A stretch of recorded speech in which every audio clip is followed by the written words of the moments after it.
we wanted to majorly concentrate on Q&A. So I'll be introducing the teams.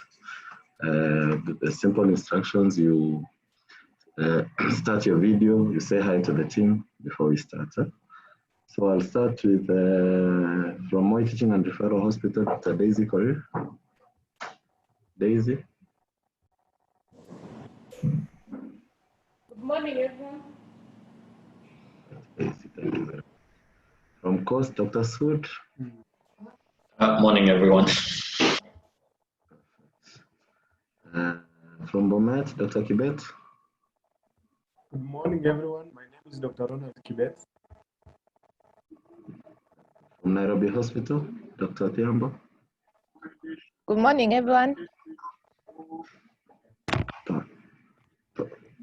Perfect. I saw Jeremy here. Jeremy, say hi to us. I know you are listening in today. Dr. Getao, can you? Okay, we are waiting. There are 3 people we're expecting from Kiambu, Kilifi, and another team that will be explaining to us how to use the home-based care app. Then Dr. Mary Beth Maritim. Good morning, everybody. Thank you. Dr. Rhoda Kalod, my co-moderator. Rhoda. Good morning, everyone. Perfect. Thank you. And our boss, Dr. Lois Achien. Good morning, everybody. It's good to see you. Welcome to today's meeting. Thank you so much. So you can start us off.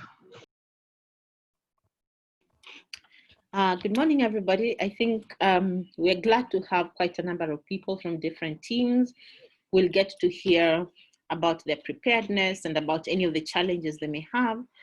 We hope to have a slightly longer time for discussion today. So we encourage everybody who will be presenting to just take about 5 minutes. So today, just a very brief update on what's happening in the country, what's happening elsewhere, even as we allow the counties to do most of the presentation. So globally, I hope you can see my screen. Okay. Okay, so globally, what is happening? And I got this from our World in Data, excellent website that gives you all the graphics you may want around this COVID response. So if you look at daily confirmed cases, globally, we're having just about 230,000 cases. And this was as of yesterday.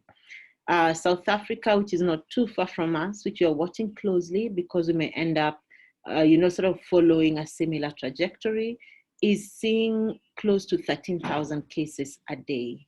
Kenya, we're still at about 461. I think a lot of this has got to do with the testing we're doing. We're still very far from achieving an ideal testing rate. There's still a bit of delays from several labs, and this is something that has to be looked at critically, because without appropriate testing, it's very difficult to put in appropriate mitigation measures where they're needed.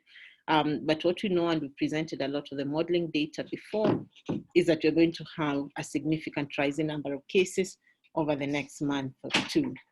If we look at mortalities, already we've been seeing a slightly higher number of mortalities than we've seen previously.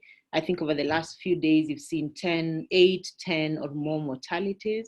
So this is something that we really have to look at. And even going forward, we'll be talking about what really is causing mortalities.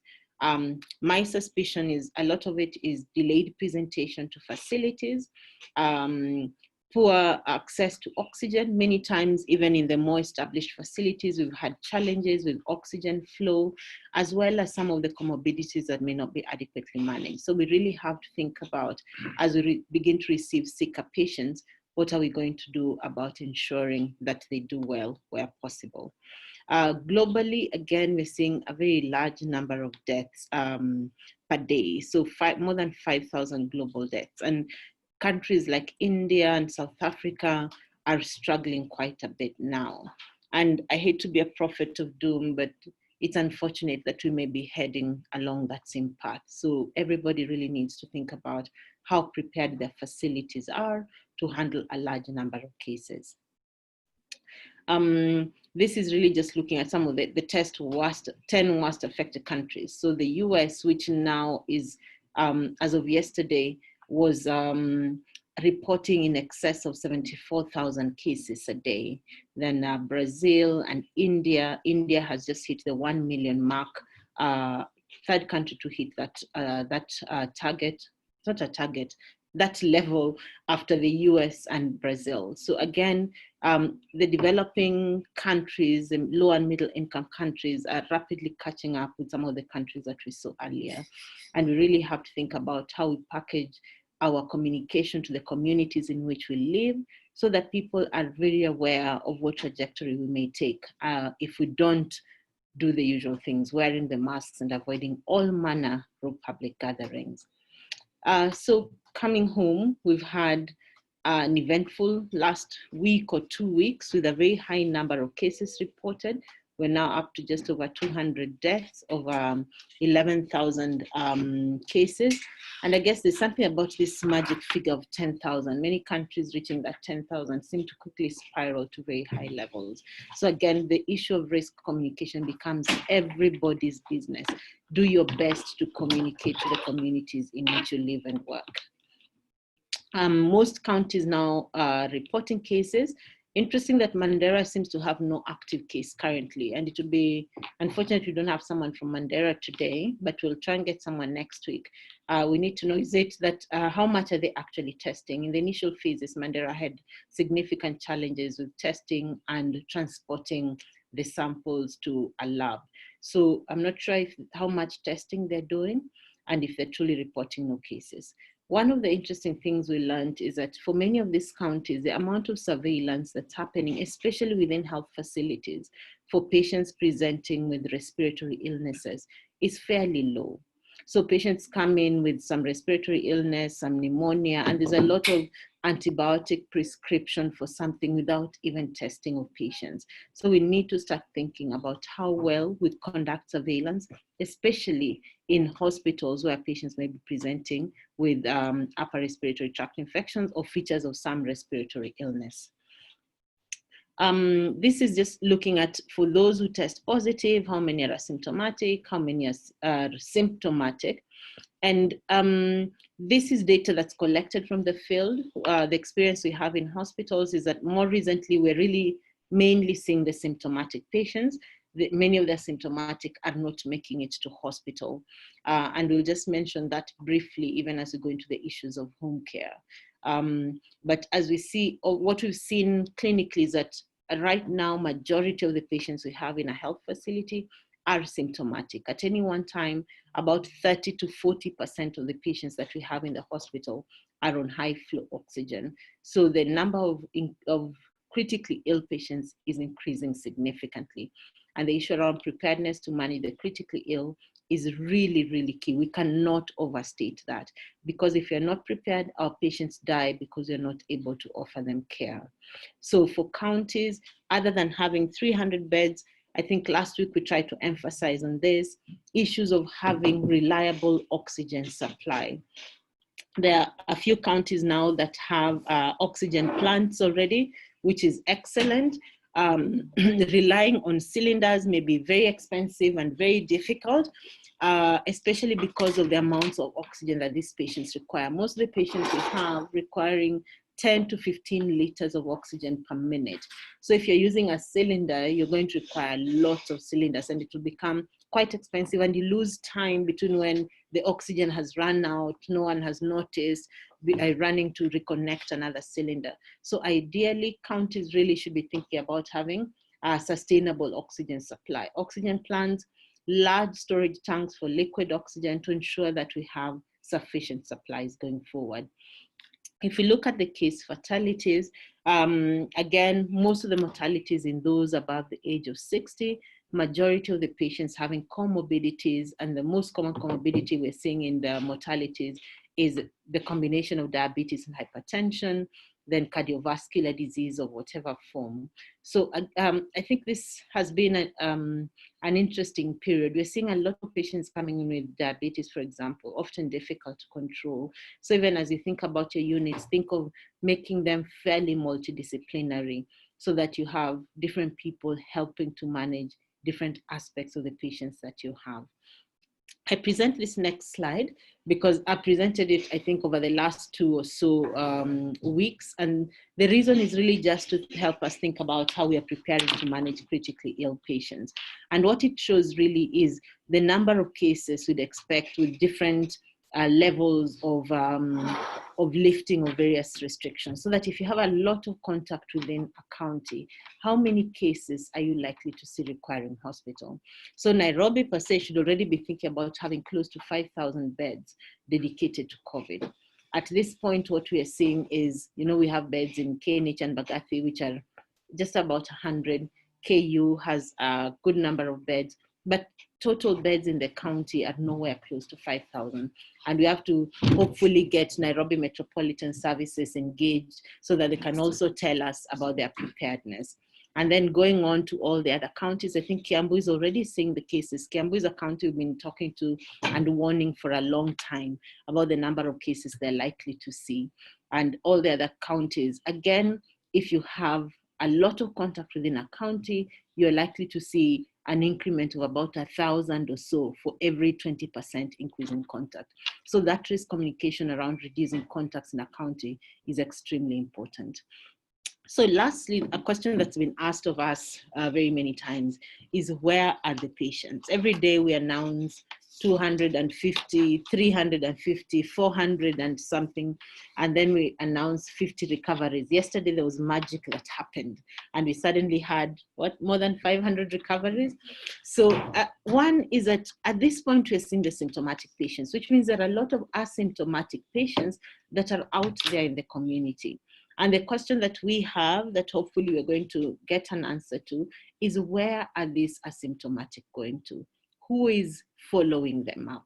Because if we don't get a handle on that, it means we'll have a lot of people who test positive who are, engaging in the community significantly and maybe transmitting. So we really have to think about, okay, so we've announced 461. Maybe 50 or 100 have made it to hospital. The other 361 may not require hospital care, but does anybody know exactly where they are? Are they actually isolating? Are they actually observing for any potential complications? So that's something that I think we need to take up with Ministry of Health, so that we do not lose the ball because we are not able to appropriately isolate those that may be infected. What about hospitals? I know hospitals are increasingly discharging patients who do not have symptoms. So how should we follow them up?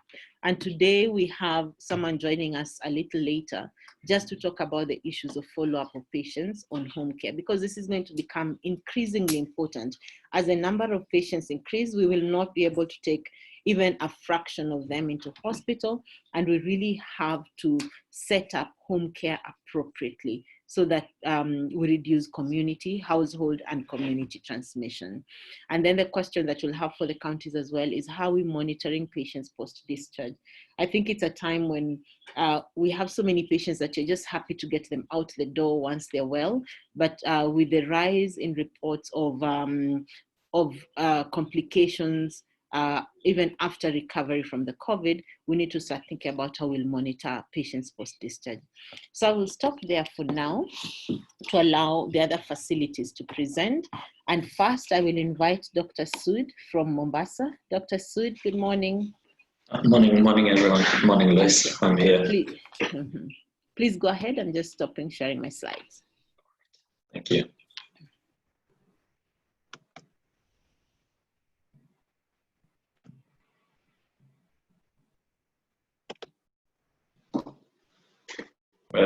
Thank you very much. I'm sorry for last week, couldn't make it. So in Mombasa County, we are seeing a little bit of heartbeat coming back, and I'll just take you through what is there. So currently we have 29 patients. These 29 patients, we have one patient who is positive, and we have put him on high flow cannula. And this patient actually we admitted 3 weeks ago. So 2 days ago, we just admitted suspected cases, which we are waiting for their results to come out in ICU to see if they are actually positive or not. Males are 21, females are 8. We have suspected cases 8, and we have home-based care 109. Now, I would just want to show you out of this 109, we have females who are 52 and males 57, and we have been following them for the last 2 to 3 weeks, and this is what the outcome is of the results after following them up. We still have people who have repeated the results and they still are persistent, and we have actually discharged 65 of them from home-based care. They have turned negative. We have taken tests this week for 23. We are still awaiting for them. This group will await for next week for them to be tested. So we have zoned the groups in a way that we test them every week. The numbers also, if we look at through, the percentages have actually stayed almost the same. We have not had a big increase in numbers. And a lot of time people question, maybe did we stop testing people or what is really happening there? We test every day around 400 to 500 tests. And out of them, like yesterday, we got only 15. Day before, I think 7. So the numbers are the same. Even the areas where we saw there were blips, now we have started seeing less number of cases, like in Changamu and Jomvu. And Mvita was the one which was really hit in the beginning, and now we are also seeing the numbers have stabilized here. Now, if you look at the local transmission, you will see also this blue are the drivers. Actually, they are imported, they are coming from different areas, so we find that they're the ones coming in. But now look at the graph here, is you will see we were moving up, but now our numbers are almost plateauing, and we are having like a plateau, which we will see over the next week. I'm a little bit hesitant. I can't be happy about this at the same time because I don't know what will happen, since we are having inflow of people from Tanzania now coming in. And this was discussed in one of our meetings with the community health workers. And they gave us information that now we are getting a lot of families coming from Tanzania, and they are within our communities. So we are just waiting to see what will happen next. If you look at the numbers also in terms of Mvita and Likoni, you'll find also they have reduced down the number of positive cases. Now, although we are doing around 400 to 500 cases, initially we would see even the people who don't come to test coming in the ICU very critical. But this is 2 weeks now. We have not admitted any critical positive patients in the ICU. The numbers still come asymptomatic, still the same. It is still around 88% of them still come asymptomatic. I'm glad, Dr. Lois, you talked about risk communication, because this is actually what is making us possibly win this battle with the people in Mombasa. And last week we talked about all this, and this time we moved further and took consent from a patient who is in ICU and invited the media to come in, and we assist them in donning, and we went inside the ICU. And this was actually one of our patients, and you can see he's actually on a high flow nasal cannula, and we have taught him that he needs to also wear a mask to reduce the aerosols. And this is what he was saying, that people out there who think that coronavirus disease is not real, they don't have to joke with it. It is actually a very real disease. And since he has come, he's actually feeling much better. So when he came, actually his saturations were 60, and his CT scan severity score was 23.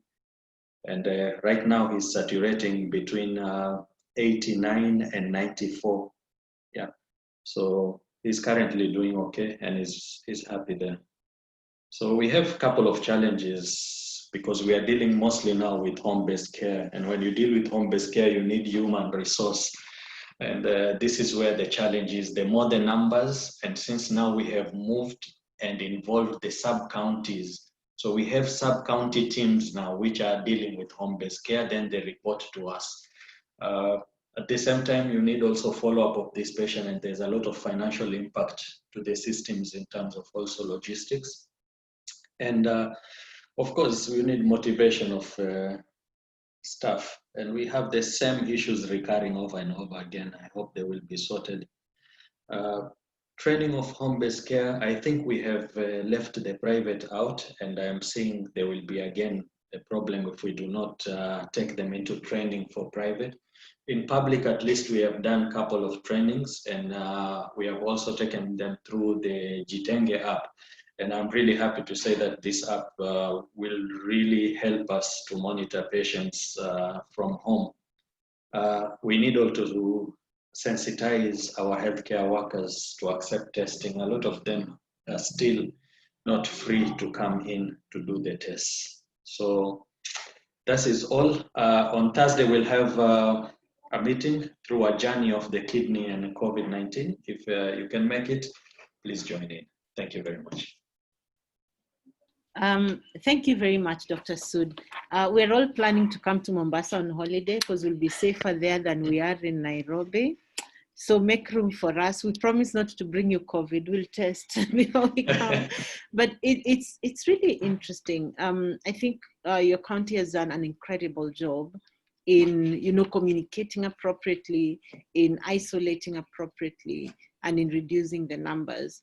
I think one of the things just to be cautious about is that many places that had reported a dip in numbers may observe a second peak, especially as people begin to relax on some of the restrictions.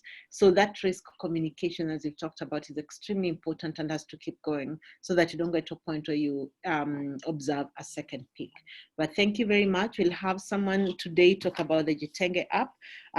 So let's just hold. It's really important that you do home isolation appropriately. So next, allow me to invite Dr. Daisy Korir from MTRH. Dr. Korir, are you there? Daisy? I'm here. I'm trying to share my screen. Where are the rest of the people today? Yeah, social distance. Social distance? Yes. We are no longer allowed to congregate, so everybody has to log in from elsewhere. Okay, so that's our presentation. I'll take the shortest time possible. MTRH has been away for quite some time, and the reason we were away was because we were mainly doing surveillance, and we never used to have any cases to present. So I think the last time we presented should have been either late May or early June. But subsequently, things have happened the past 2 weeks, and so now we are back on serious COVID activities. So basically, it's important to note that MTRH is one of the only national referral hospitals in Western Kenya, serving about 24 counties. And it has played a critical role in rallying at least 8 of the counties and some of the other 24 counties in forging a common front to fighting this pandemic. And so those are just some of the counties that we work with. And importantly also, for those who are new entrants in the webinars, it's important to note that you can organize yourself in a certain manner. And for us, we've organized ourselves in different teams, like I've listed, some dealing with treatment, others testing, others epidemiology and disease surveillance. And it's also important to note that the role of senior management in COVID-19 suppression is very important. In MTRH, we've had a very good leadership in that they set up these treatment teams completely independent and able to report directly to the CEO. And it's also composed of very senior people in the hospital. So making decisions on COVID activities has been very easy for us. And I think that's why we had a very good time prior to getting the patients. And so the leadership basically is giving us constituted these thematic COVID-19 suppression teams, and they provided resources directly, including the PPEs, training, and capacity development. Then also the issue of developing protocols and also advising the national and county governments. Then we serve as a regional testing center and a referral center for patients. So our treatment team has all these people, the specialists, medical officers, nurses, clinical officers, and we also have public health officers and record clerks and administrators. And the main role is evaluation of patients, sample collection, and inpatient treatment with the ward reviews as well and sample collection. Then the disease surveillance team is very key because it's the one that does most of the contact tracing and also monitoring people who are on quarantine and testing them when the days lapse. Also, they've done what we call community disease surveillance, and recently in the past 2 weeks, they were able to sample patients, around 637 patients from 9 counties in our region, and tested them for COVID using the PCR test in MTRH. And this really helped us to see how the community transmission is in the North Rift Economic Block. Then we have the nursing services, which are mainly composed of the ICU nurses, the nurse educators, and the infection prevention nurses. And these are the people who run our isolation units on a day-to-day basis and also help us with infection prevention across the hospital and, of course, the patient care and monitoring. Then the mental health and care home services is a very important team that is led by HOD mental health, HOD pathology. And these people actually are the ones who keep us together because we get a lot of anxiety in the hospital for both staff and patients. And so they do group and individual counseling sessions for staff. And they also counsel the patients, both inpatient and outpatient, employing mainly telecounseling. And the care and home team is the one that does now the COVID-19 body management. We have a communication team led by our director ICT and also a director administration and also a medical doctor. And this team handles all internal and external communications related to COVID-19 and hospital operations during the pandemic. I am the medical doctor in this team. That's why I'm making this presentation. And then for infrastructure has grown significantly. We have created a new evaluation and testing center from the previous one that we had and converted the previous evaluation center to an extra ward for COVID-19. So basically now we have these 3 wards running, and there's 1 ward that waits activation if the surge goes up with at least 100 bed capacity. Then for the equipment, we have also improved our ICU equipment. We were previously at 10, we have increased, we are now at 11 for specifically COVID. But these other 30 beds are occupied by other patients. They are not purely COVID. So we really hope that we can increase. There are some 30 more ventilators that we've been procuring, although we haven't yet gotten them on board. We have a large oxygen plant with several cylinders, which is able to serve all the wards. I think in terms of oxygen, we are okay in this region. Then also we have 2 theaters we have set aside, and we decided to have a portable X-ray and ultrasound and an ECG machine for isolation. But in terms of the other machines, the patients have to share, including dialysis. They have to be dialyzed in the same place as the other patients, only that we have to do it maybe later in the evening and we fumigate. Then the rapid response team is able to move around the hospital. This is the screening going on, where we still screen people in every entry point. And then we also have what we call separate respiratory illness triads, so that we try and separate them and have the people manning them to wear a certain level of PPE. Then, of course, we've staggered our clinic bookings. I think some of the clinics are working on phone. Patients are being plugged on phone and given their refills so they don't have to come to the hospital, especially the chronic illness clinics like the cardiac clinics. The screening tool in the tablet, you can see this lady has a tablet here and she's having the thermogram. So this tablet has all this. You can be able to get the history and take the temperature and have it in the tablet for data collection. That is our screening tool that we used previously, which is incorporated in the tablet. And then we have the USSD still running, where people can do self-screening, and then they are linked up to their county for further follow-up. And then this is also a very good thing that we hope in the coming days to help us to pick up the hotspots.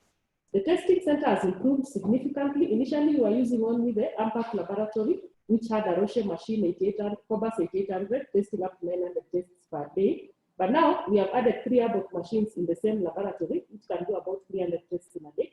And we have opened 2 other semi-automated machines in MTRH. One is called Biolia and another one called Cryogen. These ones can now test up to 600. This is the minimum. It's around 600 to 900 per day. So basically, if we were to get test kits, swabs, and everything, in MTRH, we can do at least even more than 2,000 tests in a day, because we are not relying on now 1 machine. We are relying on a total of 6 machines for testing for COVID. Then the turnaround time is wonderful. We are now at 24 hours. In fact, when we run the samples in the evening at 6, by morning around 4 or 5, the treatment team has already received all the results for their patients. And then, but of course, now the challenge is the number of patients being tested daily have become so many. So sifting through, and seeing which ones are for home-based care, which ones are retesting is now becoming a challenge because the patients are very many. And these are the counties we are still supporting, MTRH, all the 8 counties plus also the other ones like Laikipia, which are not in my group. Priority for testing still remains. Patients mainly, and especially the ones preoperative, are being tested in MTRH, and some of them are actually turning negative, positive, showing that there's enough community transmission in the region. Truck drivers have reduced significantly when we cleared the backlog that was in Malaba, Bungoma, and Pipeline in Eldoret. They reduced. We tested over almost 7,000 of them, and after that, we've not had a problem with truck drivers anymore. So the few that are still there are being followed up by the county. So we left this role to the county, and we are now focusing on patients who are sick. Doc. Yes. Dr. Korir, please finish up. Okay. So this is the main slide on statistics. Total cases that we've had so far in Osindishu is around above 158, and in MTRH we have 23 of them. So out of this, we have discharged 6 patients so far, and 9 of them are on home-based care, whom we are following up, and 3 are still in the inpatient wards. We've had 2 case fatalities, and we have transferred 3 of them to county isolations, just because they couldn't isolate at home, and also they were asymptomatic for hospital care. Out of these, 5 have been healthcare workers, and out of these, they have recovered except 3 who are still on follow-up. Then the people with comorbidities, these were the comorbidities that we have in our patients, and 6 patients are symptomatic out of all these, symptomatic for COVID, out of all these patients that we have. I think for maybe the mortalities, it's important to note that our mortalities were 2, and both of them had comorbidities. One was a 63-year-old with the BPH, which had not been diagnosed yet whether it was prostate cancer or not. And the other one was a 51-year-old with hypertension. And I think after that, I don't have much to say. We are continuing with our training, and the latest entrance to training are the schools and colleges and the private hospitals whom we are supporting to train as they plan to reopen. We also have a domesticated home-based care protocol that we are following, and our collaborations continue with the northern counties and other private and public organizations. And for home-based care, this is a new item, but we had our first patient on 6th April on home-based care, and so we learned from that. And currently, the main things that we are doing is that we are trying to get their clinical status before we send them on home-based care by doing the following: the initial labs and also a tested strain. Then we are doing the home environment visit and assessing their nutritional status and food security. Then we are trying to provide them with a home-based care kit, which they can use to take care of themselves, like the thermometer, the SpO2 machine. We are measuring on SpO2 because of the desaturation that happens in these patients. And this is a great opportunity since most of our patients are asymptomatic. Our opportunities include the collaborations with county and national governments, then the community testing we did in NORAD. It was very good in telling us how much of the disease we have in NORAD. And then, of course, the late emergence of the disease in Osindishu. So we had enough time to prepare. In terms of challenges, we have increased positives for pre-op patients, delaying the surgeries and leading to further complications. Then we have difficulty implementing some directives like the hoteliers, we've never succeeded. And of course, lack of adequate home conditions for home-based care. And remember, MTRH cannot have a community isolation center. So we are trying to push some of the patients to go to the counties where they come from for isolation in those county facilities. Then, of course, challenges nursing the ICU case. Our one mortality was very difficult to manage because we intubated, but now we couldn't do close sugar monitoring at that point because of the issues of exposing the staff at the same time. So these are the challenges that we have, and I think it's been a good experience joining the webinars and listening from the rest. Thank you. Thank you, Dr. Daisy. Thank you for that presentation. The level of preparedness that you have is extremely impressive, and I hope other facilities can emulate the same.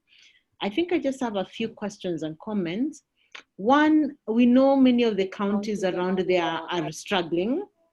And MTRH being the referral center, we really hope that you can take up a bigger role in supporting counties in case management. And the reason I say that is when you say you have 3 inpatients and 3 have been referred to some other county isolation, in terms of use of resources, it makes sense to, if you have a few patients, to manage them in one facility as opposed to sending them off to other facilities. One that helps with, proper utilization and stewardship of resources that you have, such as PPE and healthcare workers. So it would make sense to have all your patients there as opposed to trying to send them to county isolation facilities, especially at such a time when you only have 3 patients that you've admitted. So maybe that's something that you can think about. How do you consolidate as opposed to scatter the resources that you have? The other question around resources is sort of the criteria for home-based management. I think I noted that you're doing some assessment for patients, including chest X-ray and all. Remember, the patients who are going for home-based care are largely asymptomatic. So you may want to reserve resources for when you need it for patients who actually need care, so that you're not doing chest X-ray for someone who's totally asymptomatic, unless there's a good reason why this is being done. That will help us to use resources appropriately. Sorry, I'll just make all the other comments and you can respond once. So then we've heard that there was in Gishu County as 161. That's from the situation report. So the question may be, where are these cases? You've presented to us about 23. Where are the rest? Are they in the county hospitals? How is that management happening? How do you link up with care of patients for the county hospitals? And how do you support even surrounding counties? I mean, I look at your testing capacity and it's extremely excellent, but I know some counties that are not too far from you, like Busia, for example, have struggled significantly, even with beds and the rest. How can you support some of the surrounding counties? Daisy. Thank you, Lois. Thank you, Lois. Can you hear me? Yes, we can hear you. Please go ahead. Just a quick answer, very quick. In terms of our capacity to manage, like I said, we are partnering with all the counties around us, and even the ones in Western Kenya, we are partnering with them. The only challenge with the, I think, Busia, Bungoma, Kakamega is that they were taking their samples to Kisumu, so they've never brought them. They don't bring them to MTRH because they find Kisumu is nearer than MTRH. But for the ones who bring to us, we are able to support them in terms of giving them the swabs. We just give them the swabs for free. They go with them, then they bring the samples and we test the samples without charging anything, of course. So I think for the ones in Busia, Bungoma, the ones in Western, they've gone to Kisumu because they find it nearer. But I also realize they have a challenge with their turnaround time because of the long distance. So maybe we can also reach out to them and just ask them that they can bring their samples to MTRH to be able to run for them.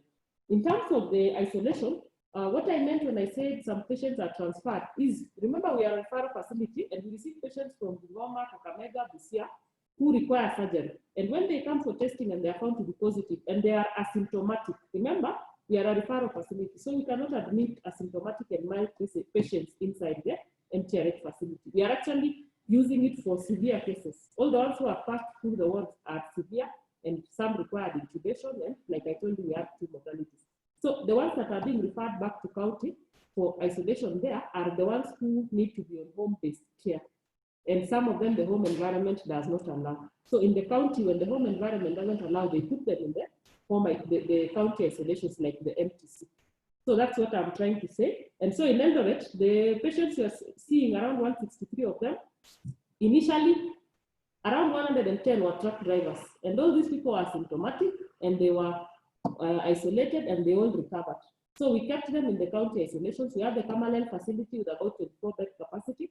We have MTC just next to MTRH, which is now closer to us and we are working closely. And this one can accommodate up to 100 patients. So all these patients, the 160 something, have been managed in the county facility when they were asymptomatic, and the ones who are severe were managed in MTRH. But remember, almost all the truck drivers have now been discharged after testing negative.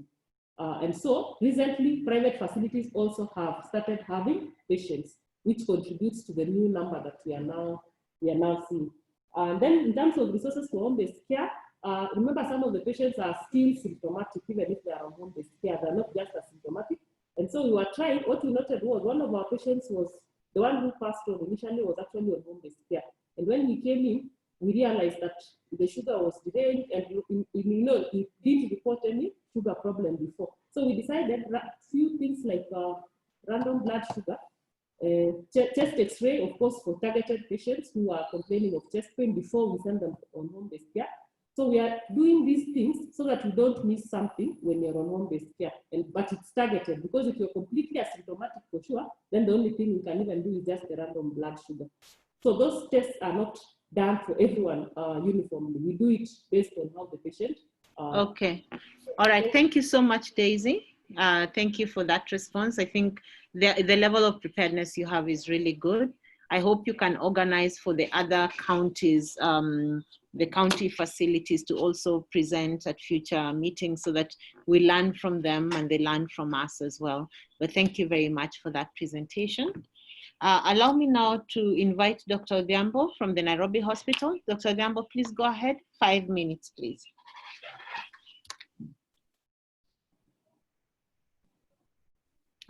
Jackie, are you muted?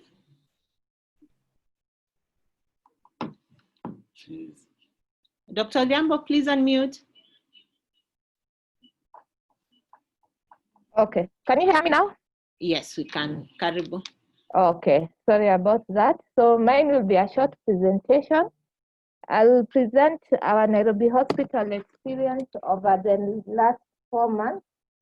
And so far since we started, we have had a total of 247 patients.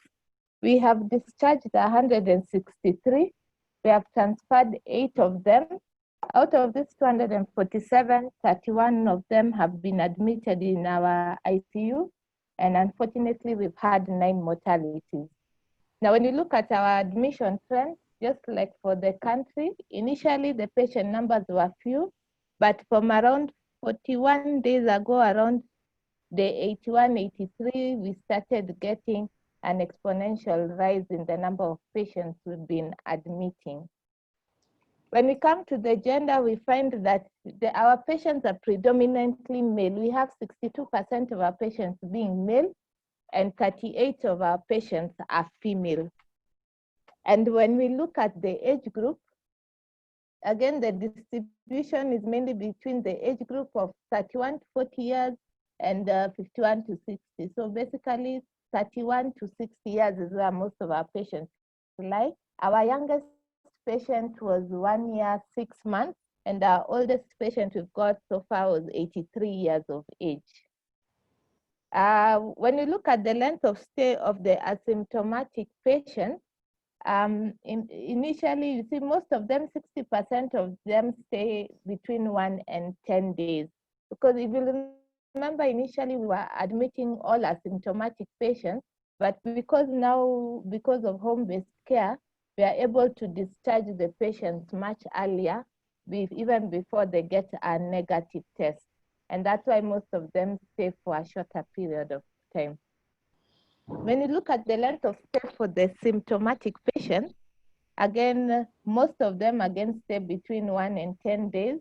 And I think one of the issues is, again, because of numbers, we started testing patients earlier.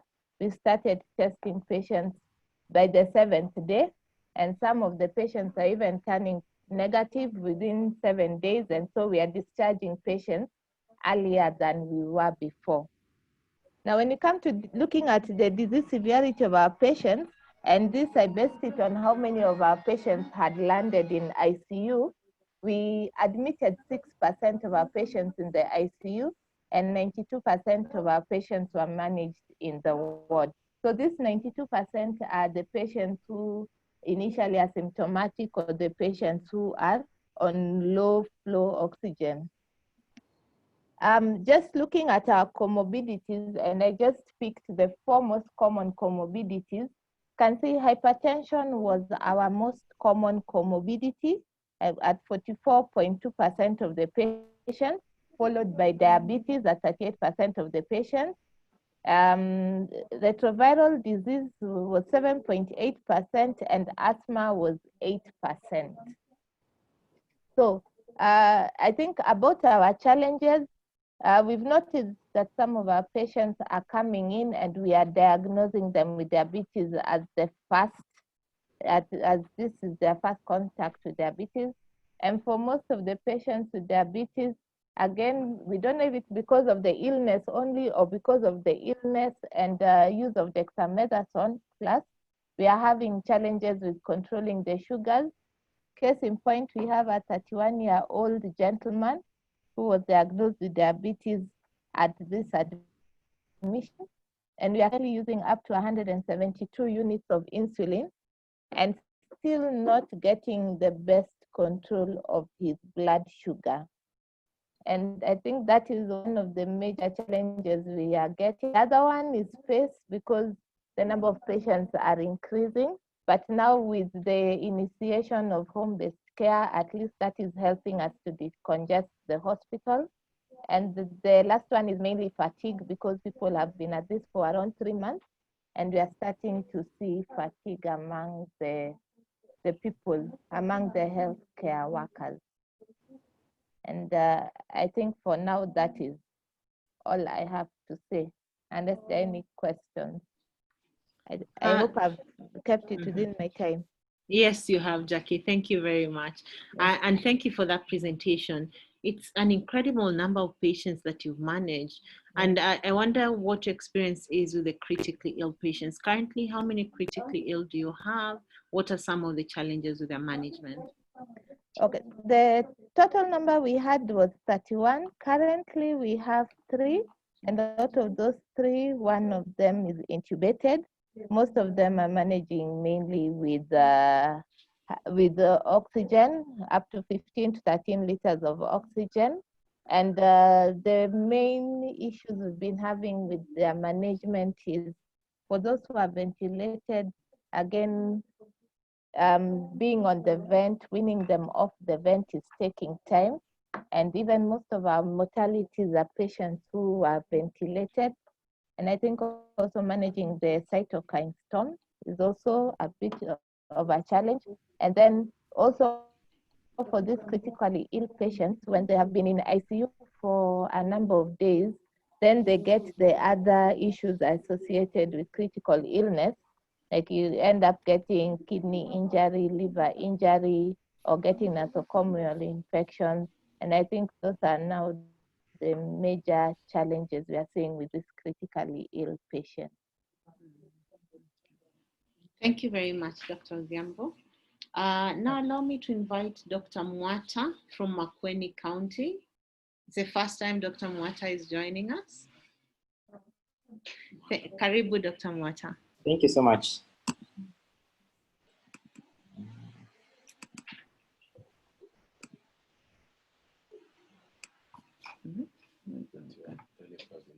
Dr. Mwata, Karibu, you can start. You have 5 minutes. Okay. So my name is Dr. Mwata from Makueni, and I'll just share briefly on the county preparedness plan and what we have done so far.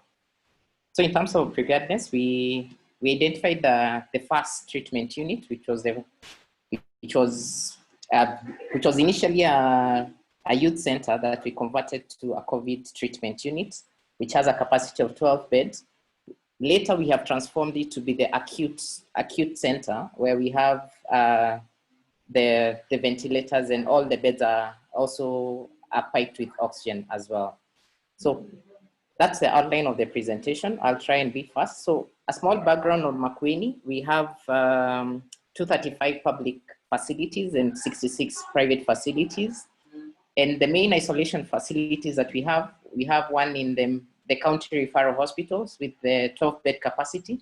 Then we have the bigger isolation facility, which is in Makindu. That's the KMTC Makindu with a 300-bed capacity, but can be upscaled to up to 500. Then we are currently initiating the home-based, and we have already started with the first 5 patients on home-based after doing the home-based checklist. Then we have quarantine facilities. We have Makueni Boys and St. Anne's Kioko, which basically the public quarantine facilities.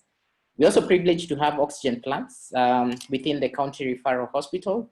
And for Makindu, because it's a bigger site, what we have done is we have ridden on innovation and have oxygen beds, which are sets of 10 of oxygen beds connected to one cylinder. And that allows you to have the oxygen present at any time. Then in terms of training, we have done quite a number of trainings that's on case management, then diagnostics and infection prevention. And then we have done quite a number of sensitization meetings. So in terms of some of the setups that we have done, we came up with a communication setup where we established an EOC, which allows us to have a coordinated way of dispatching and reporting cases, as well as dispatching the ambulance and for any general and public inquiries that may be there. So the EOC handles that, and we have shared the number widely within the community.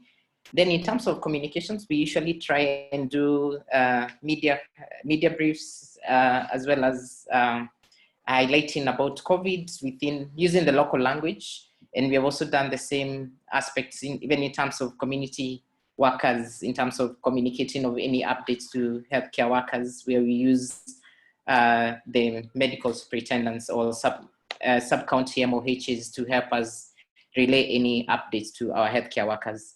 Then we have also come up with SOPs for healthcare workers, as well as IC materials in the community with using the local language as well. That allows us to share about signs, symptoms, and how to protect yourself, and it's shared widely within the community. In terms of the trainings that we did, that was what we did before and how we have achieved to have the proper dissemination. We had the first TOTs trained, and this was through the support of the national government. We had the first 8, and the first 8 came and trained the medical superintendents of all the hospitals. Then later we invited the healthcare workers, and we went down to the sub-counties, and then the sub-counties have gone ahead to escalate it down to the health centers and the dispensaries. In terms of creating awareness, we have also gone ahead and done that within the community, and we have also set up the triaging system within the facility. And what we are doing during the outbreak is we are keeping people updated and also monitoring the treatment outcome. And what we intend to do after is to have an M&E component where we can monitor our achievements. And the other thing that we have really emphasized on is on our community entry, because that's where we realize the bigger gap is. Apart from the healthcare workers, we have gone ahead to strengthen our community entry. And in the community approaches that we had 2 main ones, where we did gatekeepers and local leaders sensitization. That it was more of a capacity building for the local leaders, so that they're well informed, and they would also help us in terms of contact tracing as well as passive surveillance. And we have also trained 1,600 CHVs who have been very prompt in also helping us in contact tracing as well as alert of any movement, and especially when we had the blockages of people movements. Then we have also done quite a good number of IPC components where we did the hand hygiene, both at community level and facility level, by providing hand washing facilities, then soaps in major marketplaces and public areas, as well as we have had very good collaboration with the Ministry of Water in regards to provision of water within these hand washing facilities. In terms of respiratory hygiene, we have had the provision of PPEs, that's the mask, to our healthcare workers. And we have also supported the most vulnerable or people living with disability with cloth masks. And that is through the collaboration of our polytechnic aspects. Then for our healthcare workers, we have emphasized as a priority to ensure that their safety comes in first. So provision of full gear PPEs has been availed, and the supply has been adequate within the county. In terms of triaging system, we have established a triaging in all our entry points within the facility, which allows us to do the initial triaging of patients, and that will allow also the patient flow to be directed based on the index of suspicion that is going to be raised up by the triaging team. Then in terms of logistics, we have 2 main ambulances that help in COVID, in carrying the COVID patients or suspected patients to the isolation centers. So one is located within Mombasa Road, then the other one covers the other Watemboni area. Then in terms of resources, we have the human resource where we have an integration team of all the main key areas. And this team also forms the rapid response team, where we have formed a rapid response team from all the 6 sub-counties. We have the main one, which is at the county level. Then we have 6 from all the 6 sub-counties. Then from those sub-counties, we have also encouraged the formation of rapid response team from all the 11 hospitals within the county, the main hospitals. So we have a total of 18 rapid response teams.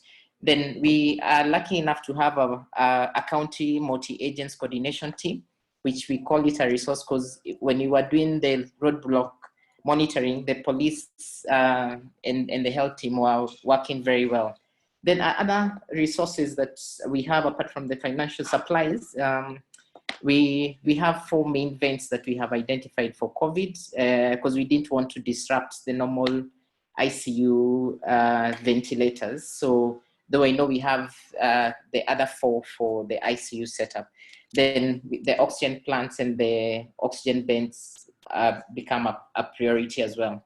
So in terms of safety precautions, we have zoned off all our CTUs into the 3 zones. That's the red zone or the hot zone, the yellow zone or the warm zone, and the cold zone or the green zone. So all our CTUs are zoned according to the 3 main zones as indicated. Then for all our biohazards, we have an incinerator, which we do all our waste management at Makindu for disposal. So in terms of case management, so far, we have 36 active patients so far, and 5 of them are under home-based. And in terms of sex, gender distribution, we have 24 male and 15 female. Then out of them, we have 5 healthcare workers.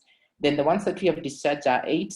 We have had no mortalities, and we have only had 1 symptomatic patient.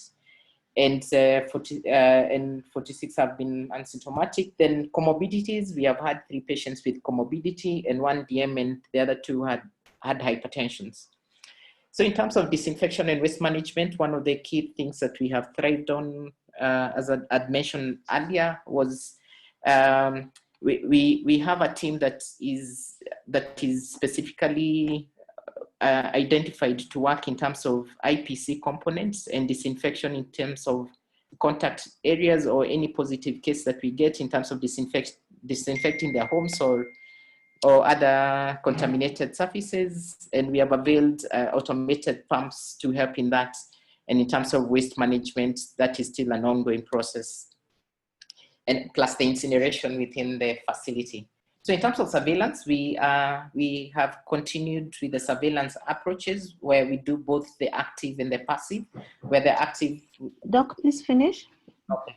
So through the active cases is through the support that we have had with the surveillance system, surveillance team, and the passive, the community health system are helping us. So in terms of monitoring, we are doing, we're still monitoring the patient outcome. The unique cases are patients who continue being positive even after 21 days, and in terms of the disease spread.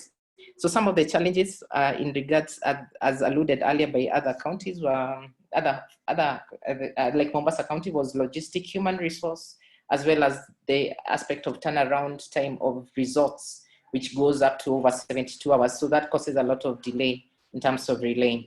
Then the recurrent of cases. So this is part of the oxygen beds that we have, which they are all linked to an oxygen cylinder. So that allows us in the makeshift KMTC for us to share that. And this was a picture of the CS visit last week. Thank you. Thank you so much, Dr. Mwata. You've been lucky to have the CS visit. Sisi tunangoja kutembelewa. Now, I want to ask one thing. I'm still trying to understand the KMTC with the 300 beds. Is that for asymptomatic patients or for sick patients? For sick patients. So it's set up like a hospital with oxygen supply, with everything that a hospital has. Yes, so for the oxygen supply we have 20 beds that have the oxygen supply, and that is what I shared earlier. That forms like our HDU. Then we have 3 vents where we have we have rooms that are self-contained, where we have put the ventilators that now forms the mini ICU setup. And that's in the hospital or in the KMTC? KMTC. Okay, so you converted the KMTC into a hospital. Wow. Yes. Okay, all right. So thank you. I think in terms of having adequate numbers, I think you're doing very well. I don't know what your feeling is about the number of cases that you're going to be seeing. Are you seeing any sicker patients? Where are the 52 patients that we've heard about? Yes, because I'll tell you, like last week, Monday, we only had 1 patient on Sunday last week. And on Monday, we got 15. By Wednesday, we got now the other 22 joining us. So, and you can imagine that is in a span of 1 week, where you start a week with 1 patient, but end up with 38 patients by the end of the week. So I think we are geared, and looking at the numbers that our neighboring counties, Kajiado and Machakos, are reporting, we're also preparing for high numbers even coming in the near coming weeks as well. Okay, I mean, that preparedness is excellent. One of the things we've noted is that when numbers go up rapidly, there's also a lot of healthcare worker exposure. Maybe because you always think you're prepared, then when they all come at the same time, you realize that people are struggling. So ensuring sufficient PPE available, ensuring your healthcare workers are not overworked, so the fatigue is not making them lose their guard on prevention and on protecting themselves. Thank you very much, Dr. Mwata. We look forward to hearing from you next week on how you're progressing with a higher number of patients. Thank you.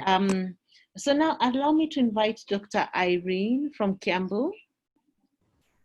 Dr. Njeri, you're there? Yes, I'm here. Let me share my screen. Today, technology let me down, so I'll share a PDF document. Okay. Yes. So these are the statistics from Kiambu as of 16th July, that is yesterday. As you can see, let me just go down a bit. We've had total suspected cases at 1,577, of which 671 have tested positive. Most of these patients, you can see Kiambu town has had 138. That's the majority of the patients. Followed by Kiamba. Kiamba is where Rwaka is, Rwaka is in Kiamba sub-county. We've had 24 deaths, that is in the last column. 6 of those deaths, most of them have been from Kiambu town, and followed by Juja. Let me go down a bit.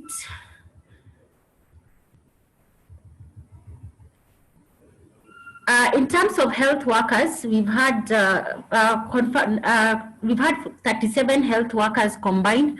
Most of these health workers, 6 of them were from Lari sub-county and 9 of them are from Gatundu. The number of support staff who've had confirmed COVID-19 cases are 6. Currently, as I speak, our Tigoni COVID hospital has handled 49 patients.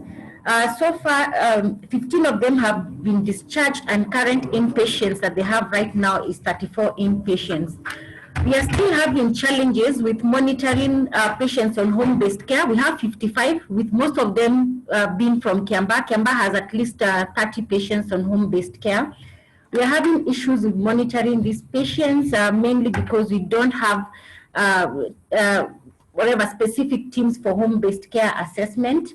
We also have issues with getting transport because we find that you only have one vehicle that is being shared by the response teams.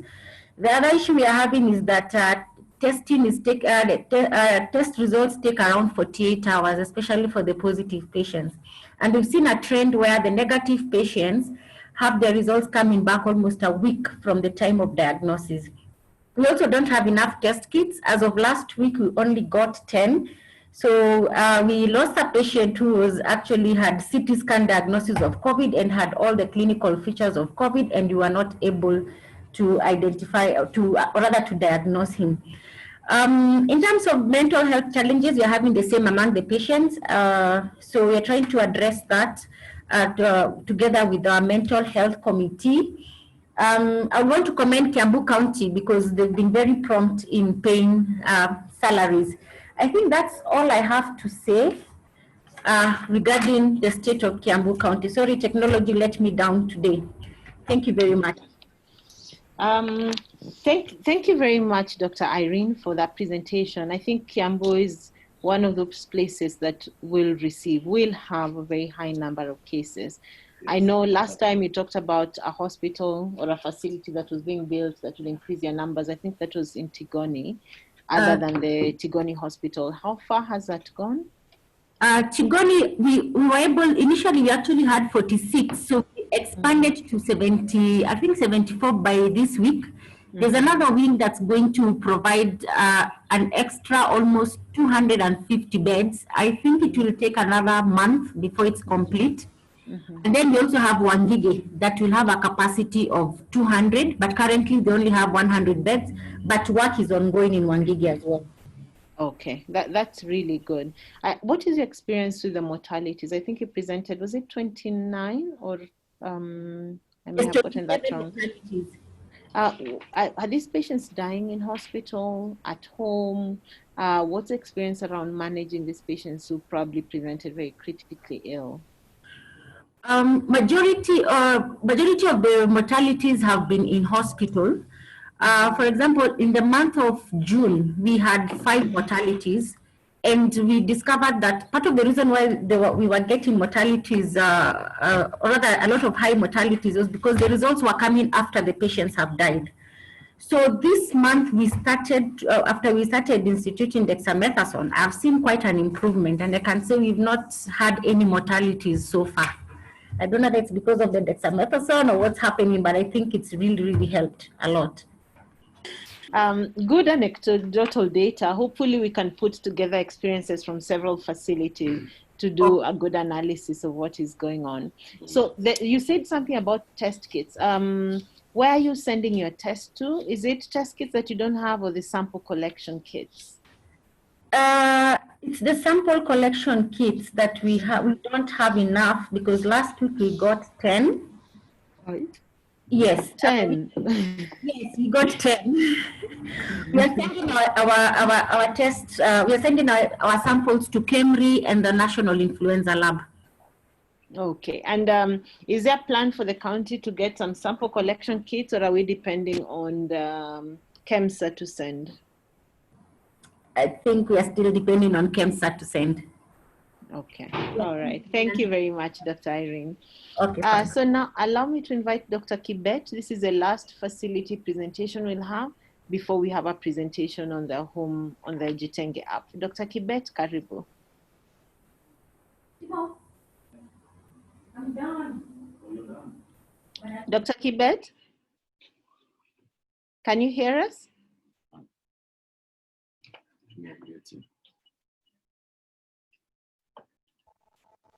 Hello? We can hear you now. Go ahead, please. Thank you very much. Good morning, everyone. Good morning. My name is Dr. Ronald Kibet, and I'm going to make a very brief presentation from Bomet County on our preparedness. So we've been a bit lucky in Bomet County. We were negative for quite some time until recently when we got a few positive cases. Sorry.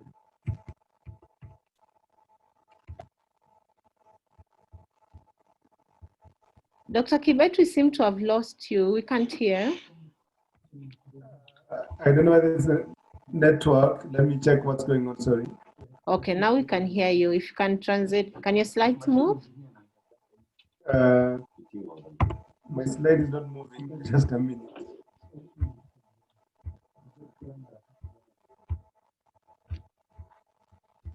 All right. Can you see my screen, my slides? Yes, yes, we can. You can go ahead. Thank you very much.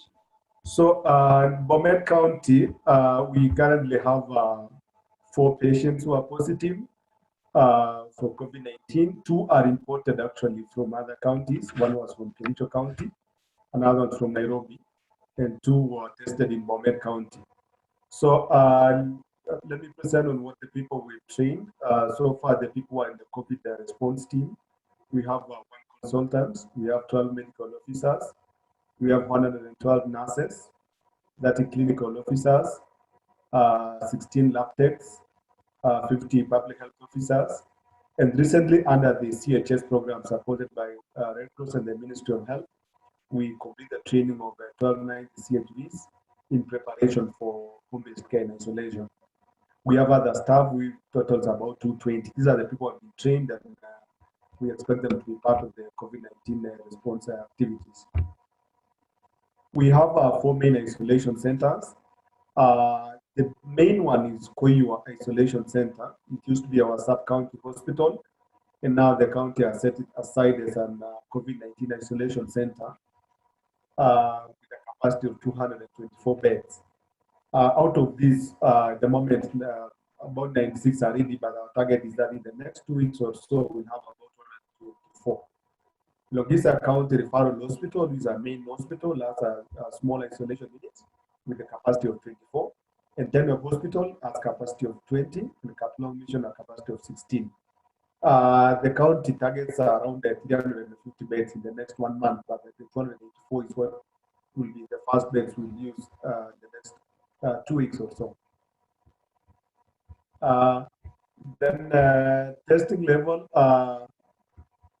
so far we've tested about we have done about 795 tests since the outbreak of the disease. Out of these, as I said, 4 are positive, and all of them are stable and currently asymptomatic. All the 4 are admitted at the Logisa County Referral Hospital Isolation Center. We still have a challenge when it comes to testing because we take our samples to Kisumu, Kemri, and Kisumu serves a big number of counties in this region, South Rift and Nyanza region. And the turnaround time is a bit long. It used to be 24 hours, now it's going to 72 hours and even longer.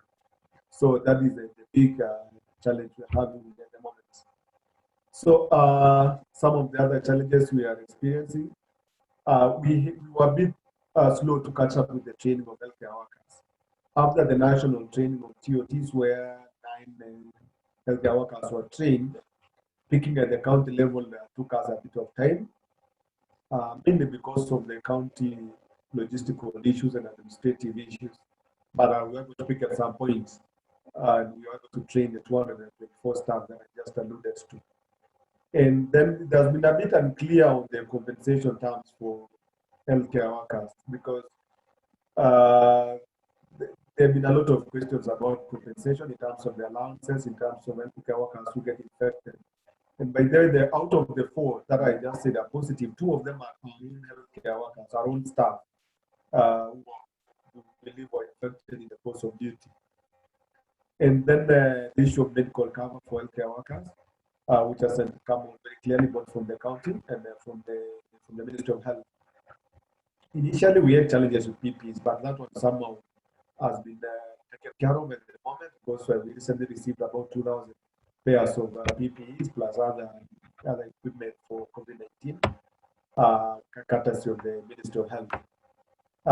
The issues of poor communication, especially on response activities, on response teams, on issues of welfare for healthcare workers. And closely linked to that is the issue of accommodation, because at the beginning, our plan was that all the healthcare workers who are involved in managing positive cases or suspected cases would have a special accommodation or a center for accommodation for the duration they are on duty until they're able to go back home to their families.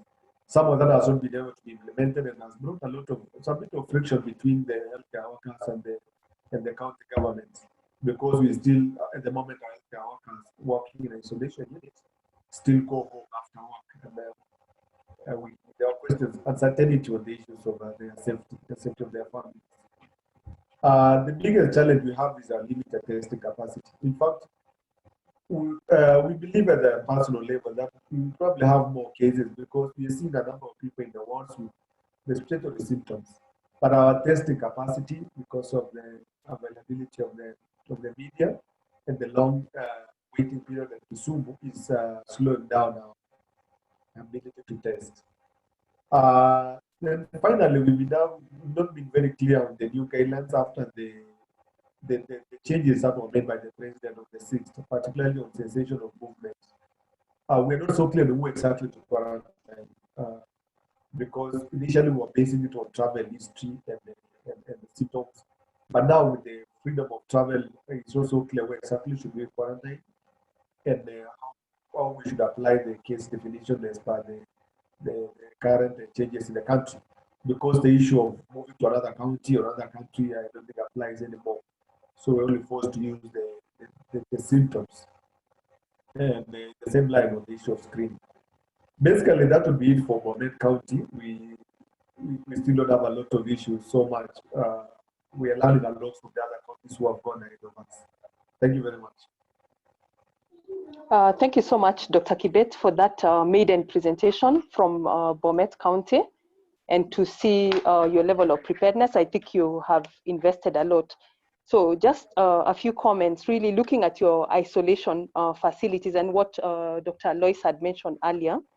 It's good that you have Koiwa as your main facility, but then when you have several facilities, then it becomes challenging because you have 12 medical officers, 112 nurses, and 30 RCOs, how to even move them across the different facilities.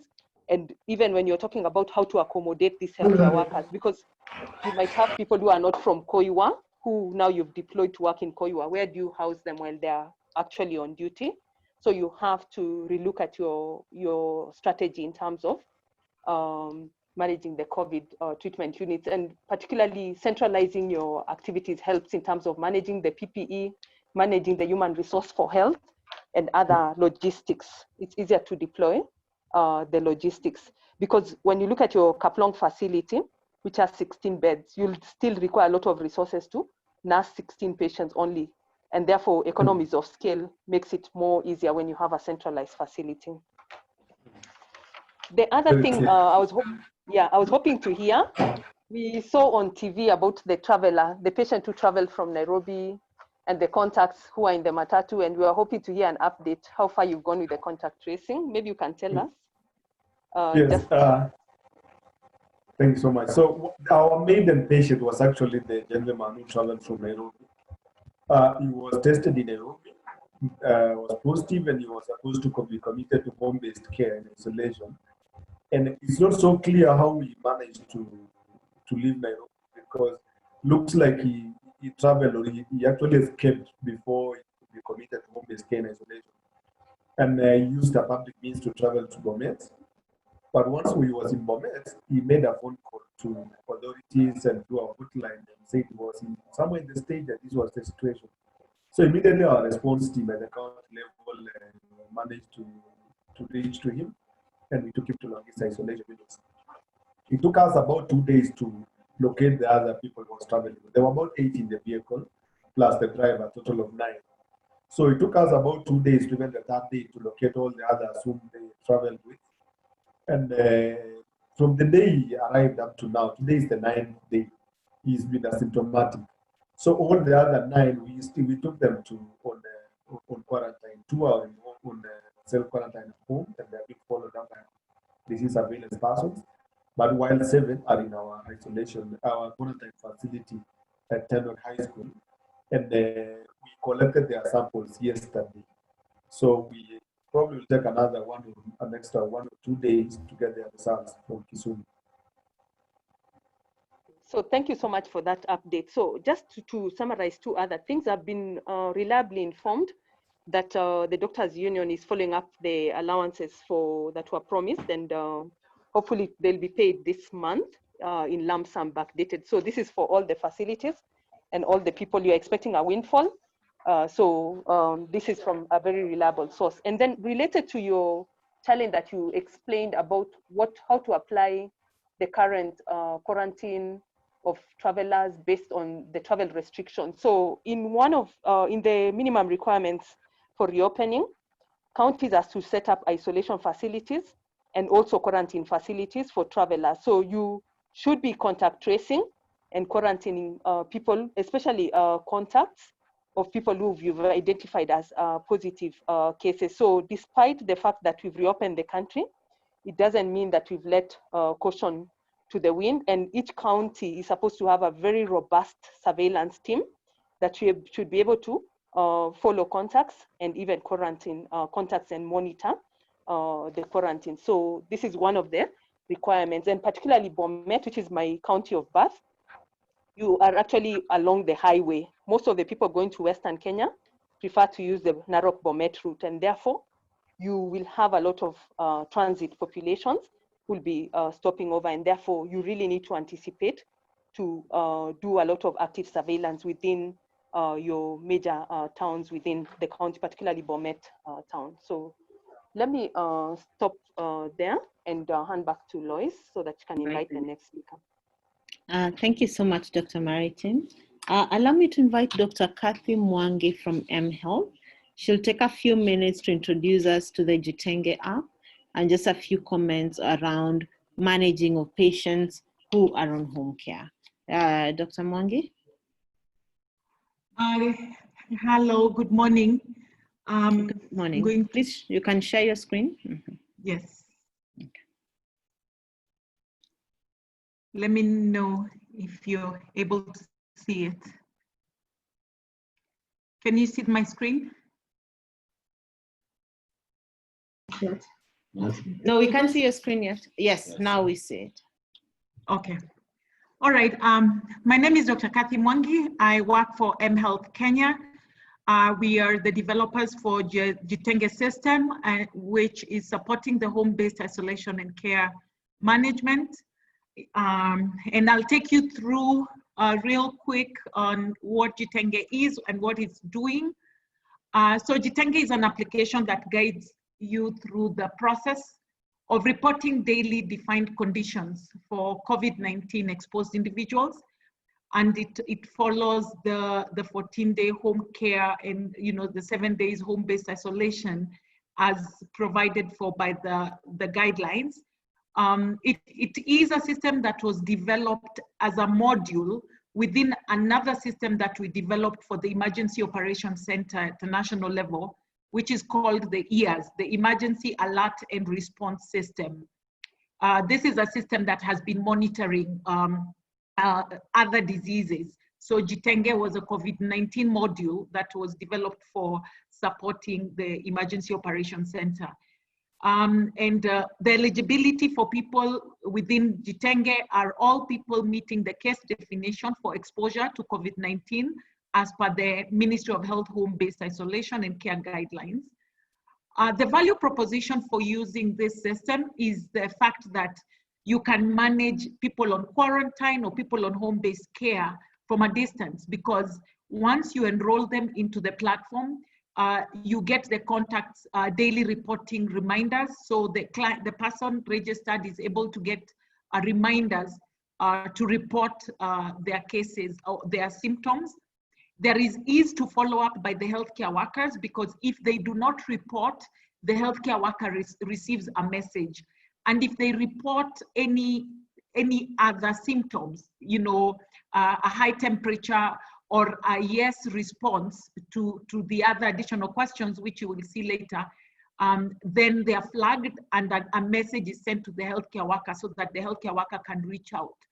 It has geolocation, which is upon consent, which helps, because then if I'm supposed to be isolated at home and I move, then there will be a message going to the healthcare worker responsible for them.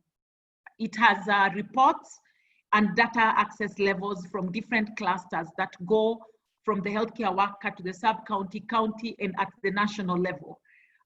It's available on Android. So even where healthcare workers do not have laptops, they can enroll the people they're managing using a tablet or a phone.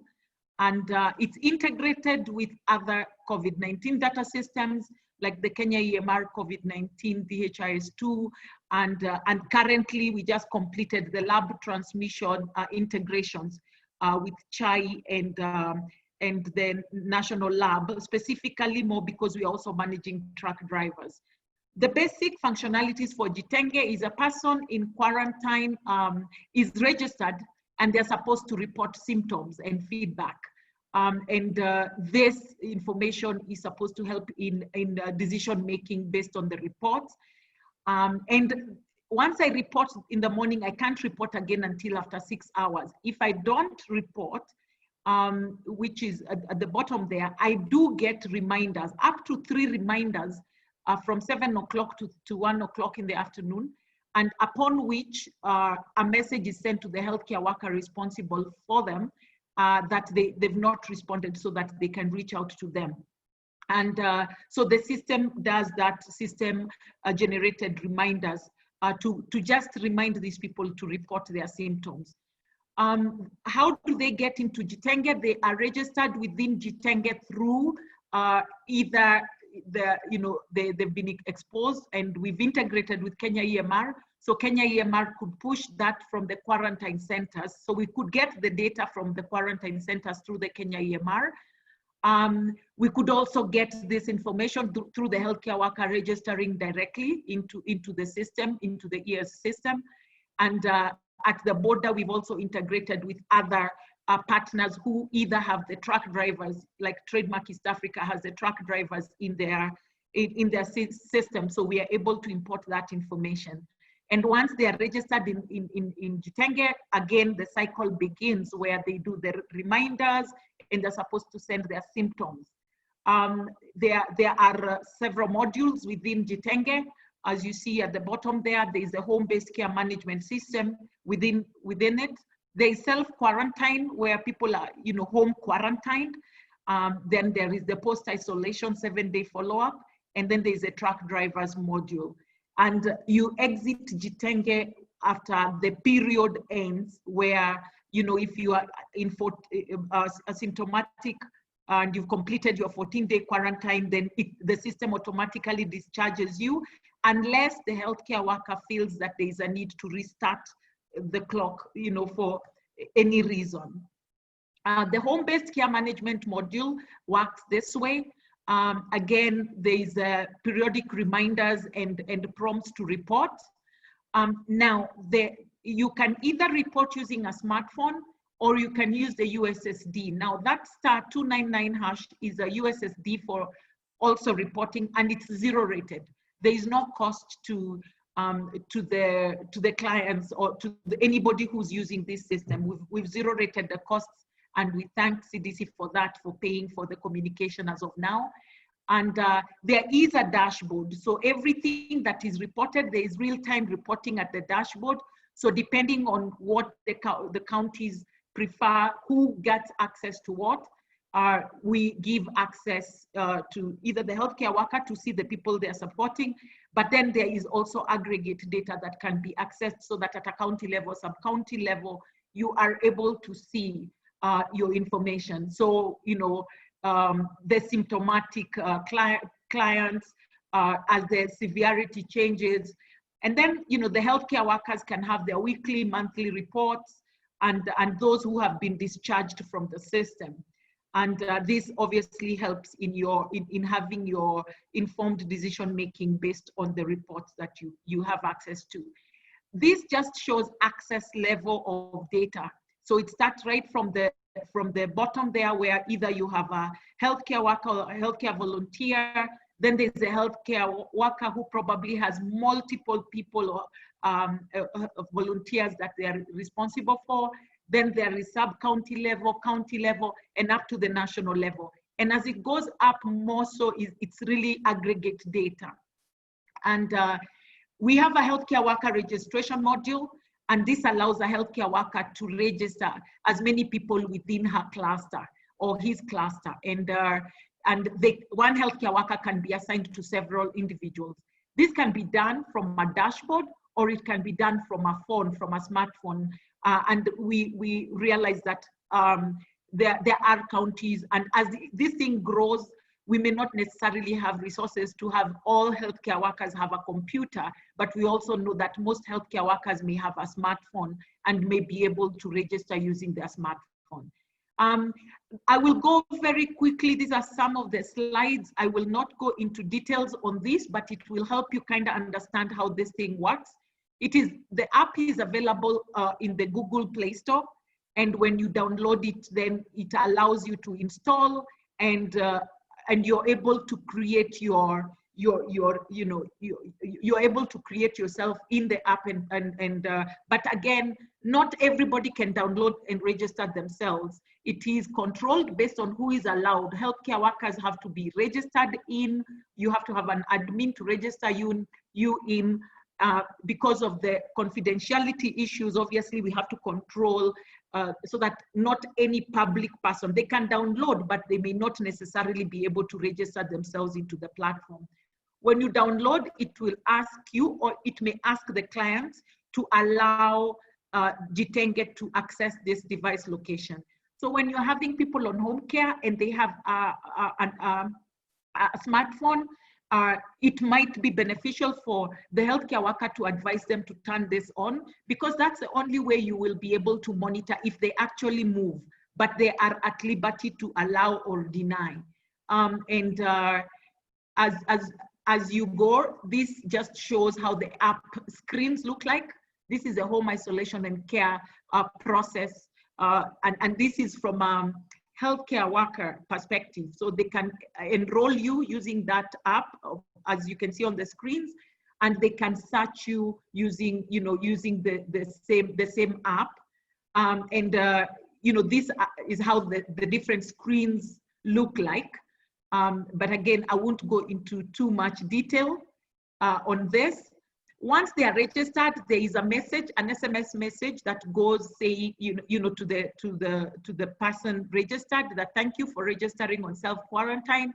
You will be required to send your daily temperature details during the quarantine 14 days. And this is for other users who do not have a smartphone, telling you to dial *299# to send your daily details. These are daily SMS reminders. So the reminders that the clients receive on 3 times a day. If you do not send a reminder first thing in the morning, if you wait until 1 o'clock, most likely you will get 3 reminders reminding you that you need to send your data, your symptoms, and it will tell you that you have not yet submitted your quarantine data.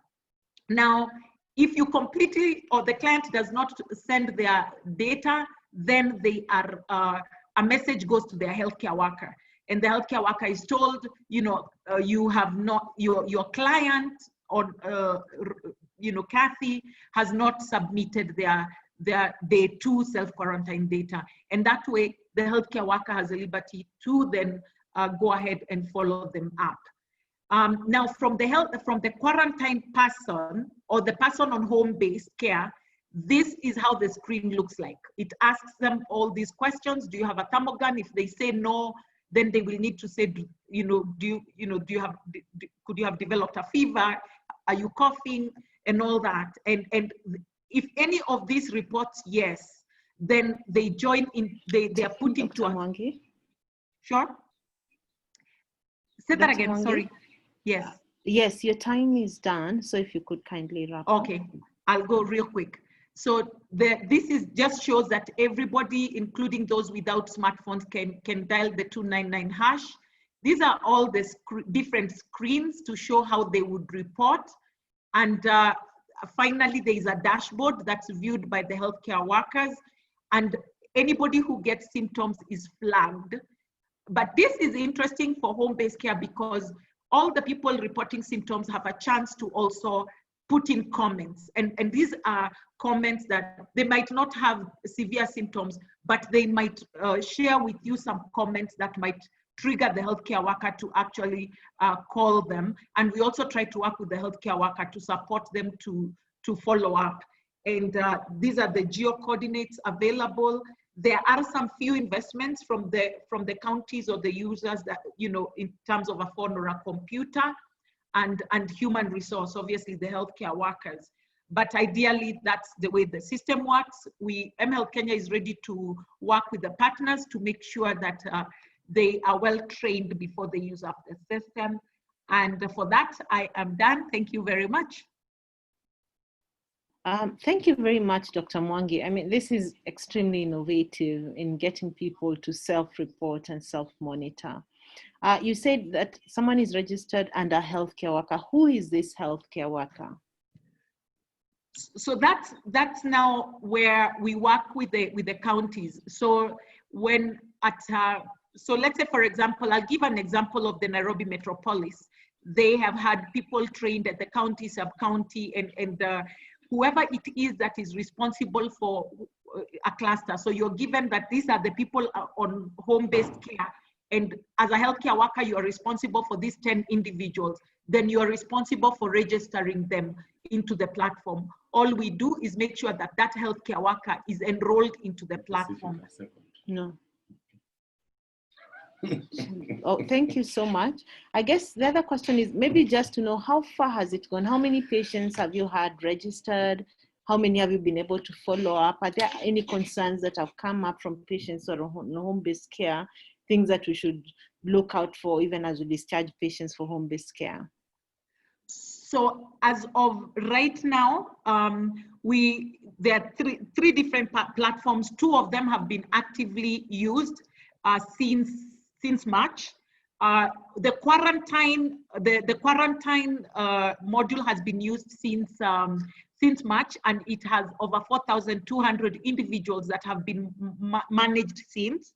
Under the truck drivers, I think we have over close to 700. And right now we just kicked off with the Nairobi Metropolis. Actually, we finished their training last week, no, 2 days ago. And as we speak, they have close to, I think, 72 people they are monitoring on home-based. So the home-based care is the newest module within the platform, but we've already seen quite some activity this week. Over. Okay, thank you so much. I hope at some point you're going to translate it to Kiswahili and other languages to allow for use more widely. Yes, the 299 hash is, I think, is already translated, but we are continuing to do that.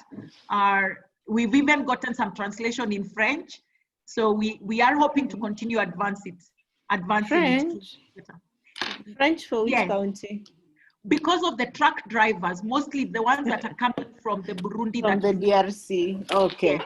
All right. So maybe, I don't know if there's an email address or a contact that you can give so that counties can get in touch to think about training, you know, to see how they can begin to, you know, use this system or whichever other system is available to track yes. Patients sent for home-based care. I will share. Okay, thank you very much, Dr. Mwangi. Okay, I think I'll hand it over to Dr. Thuranira for the questions.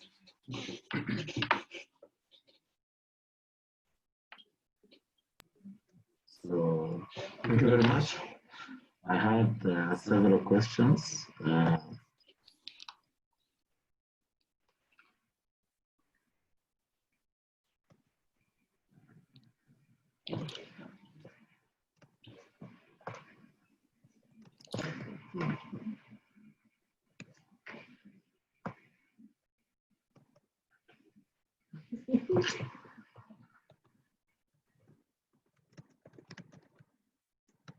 Okay, Dr. Thuranira is struggling to find the questions, so maybe we'll start. So I think some have comments. There's a concern about the number of, tests per day. And I think this is a real concern. I think Ministry of Health really needs to work at taking up the number of testing. for the number of patients we're seeing, we're only seeing 2,000, 3,000, 4,000 tests per day. Access to testing has also become a challenge, especially in a place like Nairobi.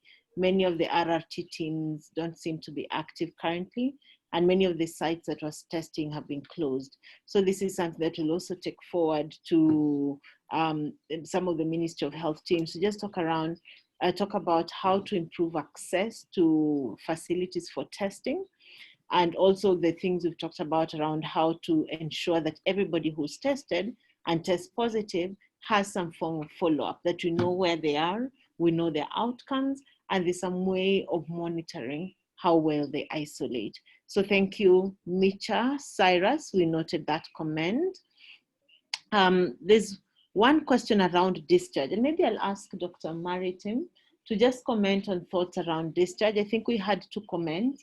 One where they said they're testing the people who are on home-based care for repeat testing before they discharge them out of home-based care, and also from some of the facilities. So what is our, what direction should we take? Do we still need to be retesting patients before discharge? So I think with regard to the testing for discharge, we have discussed this previously and emphasized it in most of our Friday webinars. And we know that we have a challenge with the test kits. So in terms of even trying to match the resources, where in terms of prioritizing, would the resources best serve you when you're using it to diagnose cases or to determine criteria for discharge? And the answer to that, it will be, because of the limited number of resources, they'd be more useful spent to confirm cases. And particularly, we know that most of the patients now are presenting to hospitals, and those are the people who you'd need to prioritize to confirm the diagnosis because of the implications. There can be nosocomial spread, there can be other spread to other patients and to the healthcare workers. So in terms of the current guidelines, and we are finalizing the second edition of the guidelines, hopefully to be ready maybe in the course of next week. For most of the patients that we have in the facilities, we know that viral shedding, there's active viral shedding for a period of 10 days. And therefore, if somebody has been in the facility for a period of 10 days, then you can make the decision to discharge them without necessarily having to do the test. In the home-based isolation guidelines, I think we even were more cautious and say that if somebody has been on isolation for a period of 14 days and have been symptom-free, of those 14 days, they must have been symptom-free for at least 3 days, then they can be discharged without them necessarily having to get 2 negative tests 24 hours apart, like had been previously indicated in the last, in the first edition of the guidelines. And this has been informed by a lot of data that has come in and from current evidence that suggests that because you're using a very specific test, the PCR test, which is looking for the DNA, even virus that may not be complete virions would still have the genetic material. And therefore, even we have had from various presentations in this forum, like Mombasa and even MTRH, where their patient was 40 days later, positive test. So many days later, still a positive test, but they may not be really infectious virions. So the current guideline is for patients who have been in isolation for a period of 10 days, can be de-isolated, and you don't require an additional test like we've seen they're doing in Mombasa for the patients who are on home-based care, because we have a shortage of resources, and therefore this test would be useful, particularly in settings where you have rising number of cases like in Nairobi. So for us who live in Nairobi, we are very jealous of Mombasa that they have so many resources. There's a mismatch of resources where they seem to have a lot of resources compared to what we have in.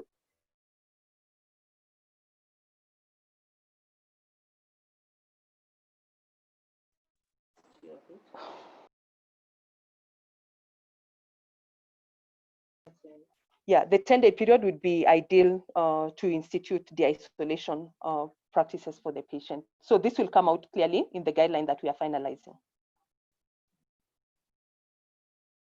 Thank you very much, Dr. Maritim. I'll just make one comment, and I'll ask Dr. Nyukuri to make a comment around the issues of exposure of healthcare workers. At what point are healthcare workers getting exposed? and what should be the strategies around testing of healthcare workers? In the initial phases, we said routine testing of all healthcare workers. Then we went for the first test. It was so uncomfortable, we all ran away. So now going forward, as you're seeing more healthcare workers infected, is there a reasonable strategy on how often or when to test healthcare workers? Thank you, Lois. From our experience, most healthcare workers are being exposed during their day-to-day work. What I've seen is maybe they're attending to a patient. Can you hear me? Maybe they're attending to a patient and the patient later turned out to be positive, and they didn't know the patient was positive. Or they got exposed while interacting with a healthcare worker who later turned out to be positive. My recommendation here is right now with communal spread of COVID, number one, we should assume all patients actually to be positive unless proven otherwise. It's best to prevent before you get exposed. So at the very least, we should be on appropriate PPE at work, depending on the level of interaction you're having with the patient. That way then the issue of exposure and the issue of quarantine will not arise. And then if someone has inadvertently been exposed, then there's the assessment to be made to determine the level of exposure before you can now say, indeed, this exposure meets the criteria to go to self-quarantine. Our fear is sending whole departments home just because of exposure from one patient. So one, at least have the necessary PPE, and two, someone at least to do that assessment to determine the level of exposure before sending whole departments home. I don't know if I've addressed all the questions. Okay. Thank you very much, Dr. Nyukuri. I think the issue of PPE cannot be overstated. And for healthcare workers, use PPE all the time if you're reviewing patients. Whether you're in a clinic, whether you're in casualty, whether you are in a COVID treatment unit, make sure you have appropriate PPE for the situation that you're in. Professor Ndwate, I see your hand up. I don't know if you want to make a comment. Please go ahead. Thank you very much. Thank you very much, Lois, and thank you very much to everybody who's presented. I want to go back to this scenario of home-based care and the asymptomatic versus the symptomatic patients. Now, the early in the infection, so these will be the people who are asymptomatic or pre-symptomatic. They are high viral shedders. They are highly contagious. They themselves may never be sick, but they will transmit and the next person may actually get ill. Why am I emphasizing this? I think it's important that we don't lose in our focus on treating the people who are sick, and it's important we must treat them well. We must not lose our focus on ensuring the isolation of individuals who have tested positive, who are asymptomatic, and who we are managing there at home. And this isolation, whether it is in the home-based context or whether it is a community-based context, is very important. The early work on this illness shows that the 95th percentile for when people are no longer shedding virus, it's about 14 days from the time of it, and about the 99th percentile is about 21 days. So if you've been sick, if you incubated your disease maybe for 5 days, which is the average, and then your 10 days of treatment, then you have gone, you have low likelihood of transmitting. But I would suggest that it may be wise for us to make sure that people use a mask. They are careful over the next 1 week or so, also after they are discharged from health services, so that we don't start new phases of new pockets of infection. I also want to point out that our current screening, our current screening criteria, other than the test, the clinical screening criteria, is not very good for identifying a person who is a transmitter. It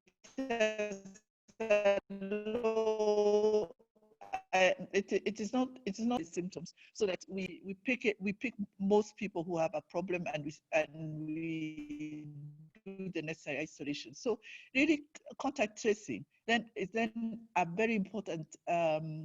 It continues to be very important and must be done, and should be done promptly, not not find people 5 days, 10 days later. That time may be actually too late. Okay.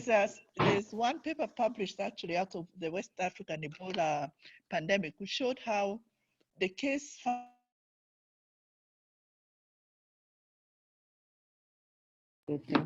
Professor Ndwati, you keep breaking, and I think we've now lost you. Okay. All right. Sorry, we've lost you, Professor Ndwati, but I think Professor Ndwati makes some very good comments. To do the necessary, analysis. Professor Ndwati, you're breaking quite a bit. We can't hear you. Kindly. Okay. Unmute her. Professor Ndwati? Okay. Sorry, we can't hear you. Did you pick up We picked up the first part of your discussion, so allow us to go ahead. I think Professor Ndwati makes two very important comments. They need to pick someone who is infected early, because during that early phase is when they transmit the most. So contact tracing is important, and it's important that it's done early. And for those that we discharge from isolation, it's important that they continue to wear masks. The current evidence suggests that beyond a certain time point, people may no longer be infectious, even though you may pick positive PCRs. But I think it's important that they're encouraged to wear masks to protect both themselves and to protect other people. So just two last comments, even as we close. There was a question around diabetes mellitus and COVID-19. I think we have already indicated that for many of the patients we are seeing, those who have a comorbidity, just over 30% have diabetes. We've had a lot of patients come in DKA or newly diagnosed with diabetes. I'm not sure we have enough local data to make associations about whether it's new onset diabetes or whether it was pre-existing diabetes, but we've seen some international literature suggesting that COVID may be associated with newly diagnosed diabetes. May not be totally surprising. We know that coronaviruses may attack the pancreas as well. So it's yet to be seen whether there's a true association there. Pharmacists have been commenting on this for a long time, because I think many people running community pharmacies are at some risk, because we have a lot of people going to pharmacy first when they have some URTI or when they have, whatever symptoms. So I think it's very important for pharmacists to have a way where people are not hanging onto your counter as they point out to what they want. Have some distance, but also ensure that you have masks, and ensure that everybody who comes into a pharmacy has a mask on. This is the only way we'll be able to reduce the spread, but also to discourage over-the-counter prescribing of things like steroids, hydroxychloroquine, and the rest, because people are sort of stocking on all the wrong things for home care. One comment that was made that I'll just make a comment on as we close is the issue of continuity of essential services. I think we've commented on this very many times in the past webinars. We cannot allow COVID to make us lose the care that we need to give other people. So please make sure that your chronic care clinics are running safely, that the people running clinics at least have masks and face shields so that they also protect themselves. But we have to keep taking care of the other conditions. I think we will stop there for today. Thank you very much for your participation. Thank you very much to all the counties and all the presenters. You're doing an excellent job, and we remain available to support you as much as is possible. Have a good weekend, everybody.